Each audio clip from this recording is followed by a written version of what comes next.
Hello hello et bienvenue dans une nouvelle vidéo, sachant que la semaine dernière j'ai un petit peu manqué le coche. Mais je suis de retour avec une vidéo qui est la suite de ma deuxième vidéo sur ma chaîne, donc où je m'étais maquillée avec mes produits les moins chers. Je sais pas pourquoi je tiens ce truc. Aujourd'hui je vais me maquiller avec mes produits les plus chers. C'est une vidéo avec du budget. Je vais commencer par la base qui est la base Milk. Comme d'habitude hein, quand je mets une base, je sais pas ce que je mets. Et je tiens à préciser que pour la plupart des produits que je vais utiliser, c'est pas forcément les plus chers que j'ai.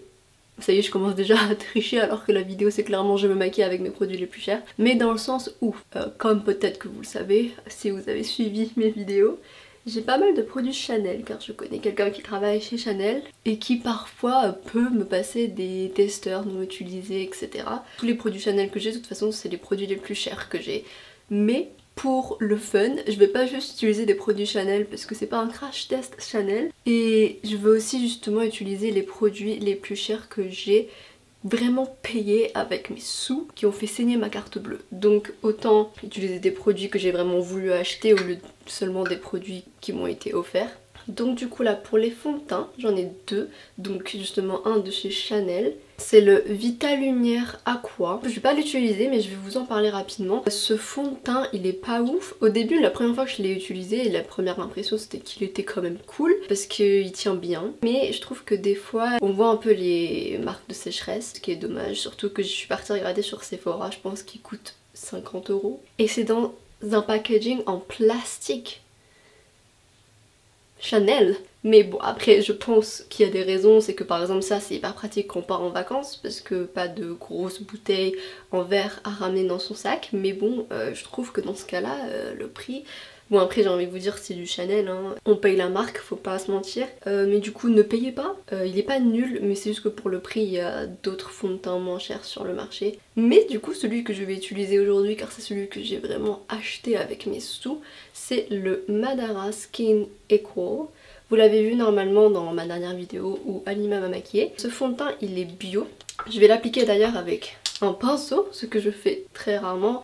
Et du coup ce fond de teint il est vraiment pas mal, surtout que c'est un fond de teint bio. Je n'ai jamais testé de fond de teint bio mais même rien que le maquillage bio il a tendance à peut-être décevoir un petit peu. Mais celui-ci il est vraiment pas mal. Après je trouve que ses points faibles c'est qu'il ne tient pas hyper bien sur ma peau. Après j'ai vu des revues et les gens disaient qu'il tenait bien sur la leur, donc je pense que c'est aussi ma peau parce que moi je suis extrêmement marquée ici des rides autour des lèvres et du coup ça marque vite au cours de la journée à force de parler, de rigoler, de vivre quoi. C'est pas celui qui tient le mieux autour de ma bouche mais il est hyper beau là, vous allez le voir, il est glowy, hyper naturel. Mais après un autre point faible c'est qu'il sèche pas. Donc c'est peut-être que c'est ça aussi qui fait qu'il tient pas hyper bien. Mais vu qu'il sèche pas, je trouve qu'il peut être un petit peu inconfortable sur la peau. Parce qu'on sent qu'on a du fond de teint. Je peux pas par exemple ne pas poudrer certaines parties du fond de teint parce que sinon déjà ça va transférer partout. Et en plus si je mets ma main ici, ma main est pleine de fond de teint. Donc ça c'est très chiant, sachant que j'ai la mauvaise habitude de toucher très souvent mon visage au cours de la journée. Ça fait vraiment des traces hein, ce pinceau de merde. Alors que c'est vraiment un pinceau conçu pour le fond de teint, ce que je comprends pas en fait. Et je dirais que la couvrance elle est moyenne. Pour un fond de teint qui se dit naturel, je trouve qu'il couvre quand même bien. Bon, je suis mis partout dans le nez. Moi qui voulais être classe aujourd'hui, j'ai mis des bijoux en or, j'ai mis mon petit peignoir Calvin Klein. Et je suis là à me curer le nez, bref. Pour le concealer, soit on a le bon vieux correcteur de Chanel, mais bon, on en a un peu marre. Et puis j'ai continué mes tests du coup avec ce concealer, il est pas si ouf. Déjà dans la première vidéo que j'ai faite, je vous avais dit qu'il peluchait, c'est toujours un peu le cas. Mais en plus de ça il marque maintenant, enfin déjà j'ai le contour des yeux encore une fois sec. Et bah là ça le marque alors qu'au début ça marquait pas, donc je sais pas si c'est juste parce que mes yeux sont extrêmement secs, soit c'est vraiment ce concealer là qui marque. Tout ce que j'aime chez lui maintenant c'est le bruit qu'il fait, ça fait hyper ASMR. Écoutez ça.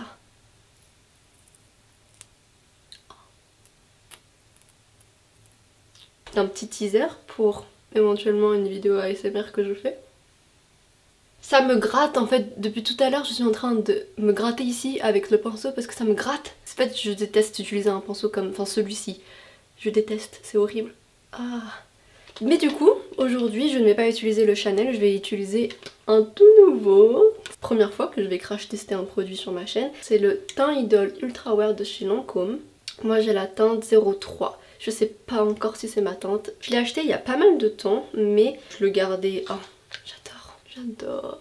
Je le gardais en stock parce que j'avais encore des concealers à finir. Et je trouve que, bon, il coûte cher parce que 33 € pour un concealer, bah, c'est le prix de mon fond de teint. Mais il fait 13 ml, c'est plus que le Shape Tape. Si vous êtes comme moi et que vous faites toujours en sorte d'acheter tout en réduction, d'une manière ou d'une autre, ça peut revenir au même prix que le Shape Tape. Il y a 3 ml de plus en quantité. Et 3 ml, faut pas croire, c'est beaucoup parce que le Can't Stop Won't Stop de chez NYX, il fait 3,5 ml. Il m'a duré longtemps. Pourquoi ça va pas sortir?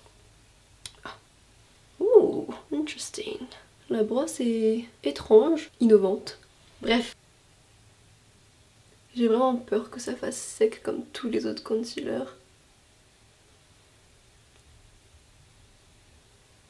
Oh, ça pue! C'est chimique! On dirait un feutre quand on était enfant. Déjà, je suis contente parce que la teinte... Ah non, elle est un peu claire, hein. Putain, je suis vraiment pas douée dans les choix des teintes, hein. J'ai l'impression que ça marque un petit peu la sécheresse. Après, pour me dédouaner, là, aujourd'hui, j'ai vraiment les yeux plus secs que jamais. Genre, quand j'ouvre les yeux un peu grands, ça tiraille dans le coin de mes yeux. C'est hyper désagréable. Ça me fait mal, d'ailleurs. Donc je me dis que je vais continuer les tests avec ce concealer et voir si le problème c'était mes yeux ou si c'était le concealer. Pour info, moi j'ai réussi à l'avoir à 22 € sur Look Fantastic. Et avant de poudrer, je vais passer au bronzer car j'ai celui de chez Rare Beauty qui se présente comme ceci. J'ai la teinte Always Sunny. Je suis fan des packaging Rare Beauty. J'aime beaucoup la marque. J'ai pas testé beaucoup de produits. J'ai uniquement testé du coup le bronzer, les rouges à lèvres, lip soufflé, la brume et la poudre, donc ça je vais vous en parler après. Mais franchement, j'ai aimé tous les produits que j'ai testés jusque là. Et ce que je vais faire, c'est que je vais l'appliquer directement comme ceci. Après, le seul point négatif, c'est que il en faut beaucoup, je trouve. Et c'est un peu chiant parce que quand quelque chose te coûte cher, t'as pas non plus envie de mettre de la dose sur ton visage et de le finir en 3 jours quoi. Mais au moins, il se blende hyper facilement et par exemple on voit plus la trace au bout d'un moment. Il se fond vraiment bien dans le fond de teint, n'importe quel fond de teint que j'ai utilisé d'ailleurs. Mais c'est juste que des fois il peut se fondre un petit peu trop jusqu'à ne plus trop se voir alors que des fois j'en mets la tonne quoi.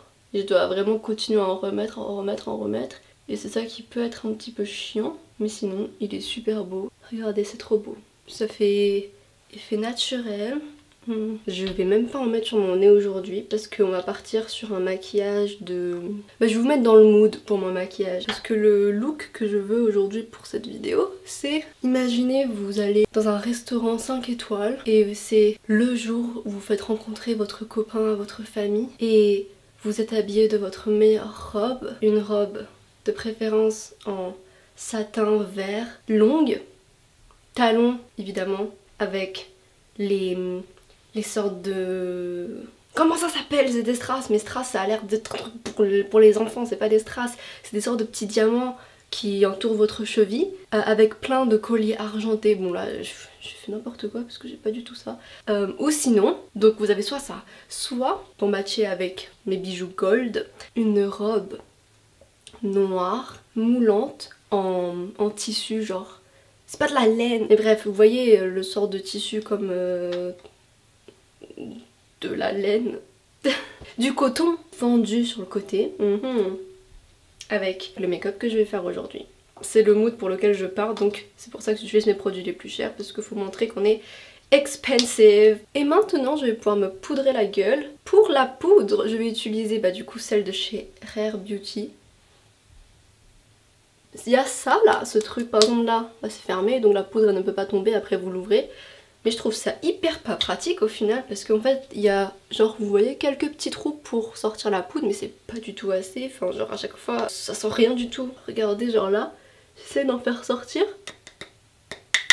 Frère y a rien, là j'ai sorti ça. Je comprends pas. Voilà, il n'y a que ça. Et j'ai pris moi la teinte Light Medium. Cette poudre je l'ai testée qu'une seule fois. Elle était pas mal. Ce que j'ai beaucoup aimé c'est le fait justement qu'elle soit glowy. Donc c'est bizarre hein, une poudre glowy mais elle a un fini lumineux mais pas lumineux gras. Parce que vous savez que j'ai la zone T grasse et pourtant je trouvais ça super joli quand même. Personnellement j'aime pas trop quand les poudres sont épaisses etc. et que ça fait un effet cakey. Là cette poudre elle est super fine, du coup un peu imperceptible. Donc franchement, bonne poudre, c'est juste que bah, y en a pas beaucoup dedans et ça me fait un peu de la peine quand je l'utilise quoi. Parce que elle m'a coûté, bon pas cher de ouf, hein, c'est pas du tout la poudre la plus chère sur le marché, loin de là. Mais bon, je trouve que ça reste un prix et j'ai pas forcément envie de finir la poudre en moins d'une semaine. Et après par contre elle dit qu'elle minimise les pores, alors ça pas du tout. En tout cas moi personnellement je l'ai pas remarqué. Enfin regardez, il y en a pas mal mais c'est tellement léger en fait, il y a 10 grammes donc c'est rien et quand je la porte je me dis ça c'est 23 € ça 23 € censé faire ça. Ensuite je vais passer au bronzer et au blush. Bon j'ai déjà mis du bronzer mais juste pour la vidéo. Je vais rajouter par dessus un bronzer Chanel de la collection Les Beiges. C'est la couleur Sunset. Un tout petit peu irisé. Pour le coup ce bronzer il est vraiment bien. Après encore une fois il ne vaudrait pas son prix. C'est pas hyper pigmenté. Après moi j'aime bien. Honnêtement ça je l'ai déjà dit je crois sur ma chaîne. C'est que j'aime bien en vrai quand il y a des produits qui sont pas hyper pigmentés. Parce que au moins on peut les travailler. Et ça peut faire un effet hyper subtil. Et par exemple je sais que mon bronzer NYX il est très pigmenté, donc pour faire un effet subtil il faut en prendre très peu. Alors que là au moins si vous trempez bien votre pinceau, vous avez quand même un petit effet subtil. Si vous aimez pas les grosses traces orange sur votre joue, bah c'est des bons produits. Il est vraiment pas mal, c'est juste que je l'achèterai pas. Genre si on me l'avait pas donné, je l'aurais pas acheté honnêtement. Je pense qu'il y en a d'autres sur le marché hein, qui sont pas hyper pigmentés, qui coûtent pas le prix d'un bronzer Chanel. Mais il est pas mal et je suis contente de l'avoir. Pour le blush, je vais utiliser un de chez Too Faced, donc c'est le Apricot in the Act. C'est un cadeau de ma copine Audrey, donc bonjour Audrey Brugière. Ça se présente comme ceci, ça a une odeur d'abricot et j'ai pendant longtemps cru que cette odeur c'était de la pêche parce que je n'ai apparemment pas le sens de l'odorat. Il y a un côté ici paillette et il y a un côté mat. Donc là je vais seulement prélever le côté mat. J'aime beaucoup la couleur parce que je trouve qu'elle va bien à mon teint. Oh putain, oh non. J'avais un highlighter liquide à mettre. Ça me tue de ne pas pouvoir en mettre sur mon nez. En vrai je peux non? C'est classe quand même d'avoir un peu de blush sur son nez. J'en ai rien à foutre. C'est comme ça que je vais présenter mon copain à ma famille moi, avec du blush sur mon nez, alors on s'en bat les couilles. Je transpire dans ce peignoir là, j'ai super chaud. Mais c'est un mood. Alors maintenant on va mettre l'highlighter.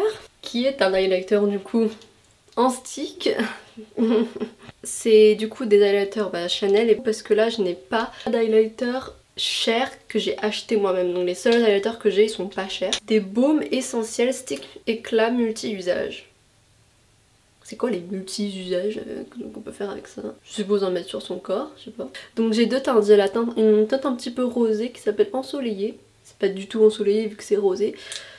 Et j'ai une teinte or. Je pense que ce qui irait mieux avec mon maquillage c'est la teinte or. C'est pas collant déjà, quand ça glisse bien. Un peu des paillettes, mais ça a l'air quand même assez subtil. Ouh, j'aime beaucoup, c'est grave un effet wet look. Oh. Hors caméra, j'ai appliqué le Shape Tape de chez Tarte en base qui a encore plus asséché mes yeux, donc super. Là on va passer du coup au maquillage des yeux. Et pour ça, alors j'ai évidemment soit des palettes Chanel, elles sont comme ceci. Celle-ci c'est la Quintessence, non, Quintessence. Putain je sais pas lire. Et celle-ci c'est la Trait de caractère. Donc je sais pas si elles sont encore vendues puisque elles datent. Je les ai jamais utilisées encore. Donc ça va être un nouveau crash test. Et des palettes Natasha Denona parce que c'est celles que j'ai achetées avec mon propre argent et qui m'ont coûté cher. J'étais un jour allée sur Sephora et j'ai vu deux produits achetés, le troisième offert et ça comprenait des palettes Natasha Denona. Donc du coup je me suis permise de prendre la Sunrise palette qui se présente comme ceci. La palette Zendo qui est ma préférée, celle que j'utilise le plus. Et du coup aussi la rétro palette qui est comme ceci, super mignonne. Je vais uniquement partir je pense sur la palette Zendo et les palettes Chanel. Après le truc chiant, c'est que dans toutes les palettes chères que j'ai, il n'y a pas un beige à ma teinte. Parce que vous savez je mets du beige sur mon arcade sourcilière pour mieux estomper les fards. Mais là il n'y en a pas. Bon je vais jouer le jeu, hein. Je vais prendre celui-ci qui est un beige irisé. Il se voit absolument pas. Je sais que les beiges on les voit pas de base mais là il est inexistant, il n'y a rien du tout. Regardez-moi appliquer de l'air sur mon arcade sourcilière. Bon. c'était de la merde. Je vais utiliser le 227. Je vais utiliser la teinte Zil, c'est un marron froid. Je vais en prendre très peu parce que je veux pas que ça soit hyper pigmenté. Et je vais la mettre dans mon creux. Et je vais très légèrement étirer à l'extérieur mais pas trop. Et aussi un peu vers l'intérieur. Donc là on va partir sur un look nude. Je vais prendre un petit pinceau boule qui est le 230 de chez Zoeva. Et je vais prendre cette teinte-ci qui est un marron foncé irisé. Là je sais pas si c'est moi qui en ai pris beaucoup, mais il est hyper pigmenté là pour le coup. Je sais pas ce que je suis en train de faire. Non, je vais le descendre ici aussi dans le coin. Pour vraiment faire un sorte de smoky nude classique. Il est vraiment hyper pigmenté. Après il est plus du tout irisé hein. Je suis vraiment en train de crever de chaud. Je pense que là ce que vous voyez je suis pas sûre que ce soit l'highlighter hein. Il y a moyen que ce soit ma transpiration. Du coup je vais reporter ce même fard marron foncé au niveau de mon ras de cils. Franchement ce fard il est trop bien. En plus j'adore la couleur. C'est exactement la couleur que j'aime pour intensifier les smoky marrons. Est-ce que si c'est un smoky il peut être marron? Parce que à chaque fois que quelqu'un me dit smoky il est forcément noir, peut-être que c'est logique. Du coup là je vais reprendre le pinceau fluffy avec lequel j'avais utilisé la teinte froide Zil de Natasha Denona. Je vais en reprendre un petit peu et je vais estomper. Maintenant je vais reprendre le pinceau du tout début où j'ai mis le beige inutile et je vais estomper les bords. Ça fait hyper blanc en fait vu que normalement j'ai un beige dans la palette Jade X Beauty Bay qui est ma palette préférée. J'ai un beige qui est exactement la couleur de ma peau donc quand je le mets ça fait en sorte que la base Shape Tape ne soit pas aussi blanche sur mon œil. Ça la tamise un petit peu. J'ai envie de mettre un beige dans mon coin interne sauf que j'en ai pas du coup. Bon déjà ce que je vais faire... Oula j'ai failli tomber. Je vais prendre ce marron clair pour juste venir estomper ici. Et je vais même le remonter ici pour cacher du coup le blanc. Bon ça y est je capitule enfin, j'ai enlevé mon fucking peignoir parce que j'en peux plus, je suis en train de transpirer comme un gros porc. Et du coup là ce qu'on va faire c'est que j'ai envie de mettre une teinte légèrement irisée, donc on va retester le fameux fard qui servait à rien au début. Je vais le mettre sur mon coin interne, on va voir si là ça change quelque chose. Et je vais le mettre au doigt pour voir. Ah bah quand on le prélève il y a quand même quelque chose. Ah! Et maintenant je vais passer au crayon, donc je vais me faire un liner au crayon Chanel, donc c'est le stylo yeux waterproof qui est vraiment longue tenue pour le coup, il tient super bien et là j'adore le packaging parce que là pour le coup il fait hyper quali. C'est un peu en... c'est pas vraiment en plastique, enfin je pense que c'est du plastique mais je veux dire on dirait un peu du... Putain j'ai vraiment aucun vocabulaire en fait. Du métal. Il est un peu plus lourd que n'importe quel autre crayon. Là je vais utiliser la couleur noir intense. Et si j'utilise un Chanel c'est parce que le seul crayon noir que j'ai sinon c'est le Beauty Bay que j'ai déjà évoqué dans ma vidéo mes produits les moins chers. Je vais faire un liner sur tout le long de mon œil. Et si jamais vous voulez une technique pour faire un eyeliner qui colle à votre œil, bon après je suis pas la pro du liner hein, mais moi ce que je fais c'est que je fais toujours en sorte de suivre la forme de mon œil, donc je vais pas forcément monter ou descendre, je vais juste en vrai tracer le trait comme mon œil l'indique. Et je trouve qu'en faisant ça, j'ai l'eyeliner qui colle le plus à mon regard. Et là je vais prendre mon bon gros doigt, enfin mon ongle surtout, et je vais étirer. Et je vais aussi mettre donc du coup ce même crayon dans la muqueuse supérieure. Je pourrais très bien rester comme ça, mais parce que je suis extra, je vais en mettre en bas, peut-être que je vais le regretter. En général je regrette toujours et je le refais. Et je dépasse un peu de ma muqueuse pour que le trait soit encore plus intense. Et je le mets vraiment jusqu'au bout du coin interne. Ah! Oula! Là pour le coup j'ai beaucoup trop dépassé. Bon, ça fait beaucoup trop, c'était pas du tout ce que je voulais faire. Bon bah on va changer de mood et de scène. Là vous n'allez plus présenter votre copain à vos parents dans un restaurant 5 étoiles, vous allez à un concert de rock. Je voulais faire un look à la Sofia Vergara, là on n'y est pas du tout. Là je suis Taylor Momsen, oui. Donc là je vais juste prendre mon pinceau préféré qui est le Wing Liner de chez Zoeva, c'est le 317, donc hyper fin. Et je vois qu'il y a un noir ici, assez un peu gris même, mais je vais l'utiliser pour faire un mini cat eye. Je vais essayer de faire un truc de ouf, peut-être que je vais encore une fois grave regretter. J'ai envie de fumer l'eyeliner en haut. Je vais reprendre du coup le noir avec le pinceau boule. Je pense vraiment que je vais regretter parce que je pense que ça va pas se fumer vu que c'est un liner waterproof qui sèche du coup. Et je vais le remonter un petit peu comme ça. Ouais, ça fume vraiment pas le liner, hein, ça rajoute juste du noir. Et on va estomper avec le gros pinceau fluffy. Maintenant on va passer aux sourcils. Et pour ça je vais utiliser la pommade KVD en teinte graphite, donc c'est la teinte noire, avec un pinceau biseauté. Et du coup je vais colorier l'intérieur de mes sourcils en les définissant un petit peu. Et comme d'habitude, je vais faire un dégradé, c'est-à-dire que le plus foncé sera vers ma queue et après on va partir sur du plus clair. Je trouve vraiment que la pommade c'est beaucoup plus facile à utiliser que le crayon Kiko que j'ai. Là c'est beaucoup plus uniforme et ça se dégrade beaucoup mieux. Ok, mes deux sourcils sont faits, donc maintenant je pense qu'on peut passer aux lèvres. Oh, l'ASMR. J'adore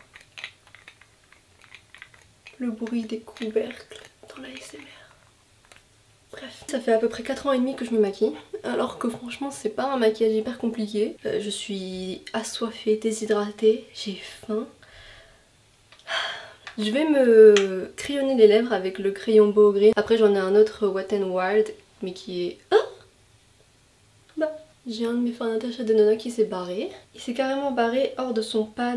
Parce qu'en fait, je sais pas si vous savez, mais pour les palettes Natasha Denona, on peut retirer chaque pan pour les réorganiser, pour se créer une palette de nos rêves. Normalement, ça s'enlève avec le pan. Donc il y a le fard dans le pan et vous pouvez enlever les deux en même temps. Sauf que là, le fard, c'est dépoté. Du coup là, ce que je vais faire, c'est du coup me crayonner avec ça vu que je n'ai pas d'autres crayons. Maintenant que j'ai fait n'importe quoi avec le crayon, je vais faire n'importe quoi avec le rouge à lèvres. Et là, je suis trop contente parce que c'est le rouge à lèvres Christian Dior dont j'avais parlé dans ma vidéo de Vanessa Hudgens. Moi j'ai la teinte 300, donc c'est un cadeau de mes copines, je suis trop contente, il est trop beau. Il est comme ceci. Et j'adore les velvet, donc les rouges à lèvres velours. Et je trouve qu'il assèche pas particulièrement les lèvres. Franchement il coûte cher, mais en fait les couleurs elles sont tellement belles. Et je pense qu'on peut le retrouver autre part, par exemple sur Anastasia Beverly Hills. Elle fait beaucoup de velours et avec beaucoup de teintes. Donc je suis sûre qu'on peut le retrouver autre part, mais parce que je veux être bougie as fuck, bah j'ai ça. J'aime bien des fois passer sur mon arc Cupidon pour arrondir ma lèvre, pour là faire genre j'ai une bouche arrondie.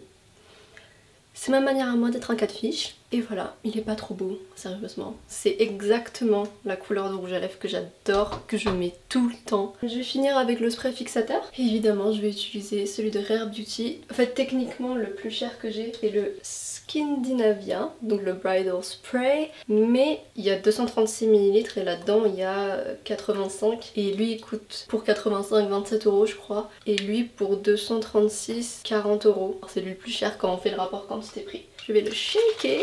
Ah j'aime trop cette partie là parce que celui-ci il est fait hyper agréable quand on le met. J'ai trop du mal à m'arrêter quand je commence. Donc là je sais pas si vous pourrez le voir parce que c'est ce dont j'avais parlé dans ma vidéo multifonction. J'avais parlé de ce spray en disant que c'est vraiment un glow subtil sur la peau. Ah putain je suis trop conne, j'ai oublié le mascara. Oula attends dès j'ai l'impression que mon fard à paupières ou le crayon a un peu bavé par contre. Ah non là c'est pas beau. Oula, soit je l'ai mal fait, soit c'est juste un crayon qui bave. Mais du coup j'ai pas mis de mascara. Est-ce que c'est vraiment nécessaire? En vrai je pense pas, mais je vais vous montrer mon mascara le plus cher. C'est le Lash Paradise, donc j'en ai déjà parlé en fait dans mes dernière vidéo, c'est le plus cher que j'ai. Il est super bien pour moi en tout cas, vu que moi je dois absolument avoir du mascara déjà waterproof sinon ça tient pas. Et en plus là c'est un mascara qui donne de la longueur et du volume, donc parfait pour moi parce que j'ai besoin des deux. Et la courbure elle tient toute la journée. Ok, bah j'espère que vous avez kiffé ces deux vidéos, donc celle où je me maquille avec mon maquillage le moins cher et celle-ci. J'espère revenir la semaine prochaine, vu que apparemment je me permets de rater des samedis maintenant. J'espère revenir la semaine prochaine, peut-être un jour ou l'autre avec une vidéo ASMR. Voilà, du coup on se retrouve la semaine prochaine et j'espère que cette vidéo vous a plu. N'hésitez pas à la liker, à vous abonner. Il y a vraiment normalement une vidéo qui sort chaque semaine, donc restez là. À la semaine prochaine, normalement. Bisous!